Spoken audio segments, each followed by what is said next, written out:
આ સા મૂકજે.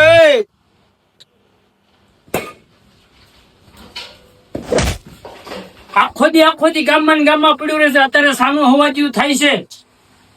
વળી તો એ જ કર્યું સરપંચ સૌ. સરપંચ હશ તું ગામનો, ઘરનો નહીં.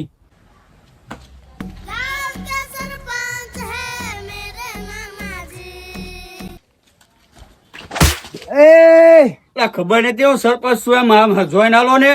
અરે સરપંચ હો તું તારા ઘરનો ગામનો નહીં.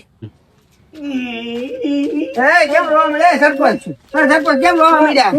હું બોલા મને ઘરેથી બધા એમ કે તું ગામનો સરપંચ છો, ગામ વાળા એમ કે તું તારા ઘરનો સરપંચ. મારું સરપંચ હવે ક્યાંનો ભાઈ યાર? એ હાચી વાત સરપંચ તમારી.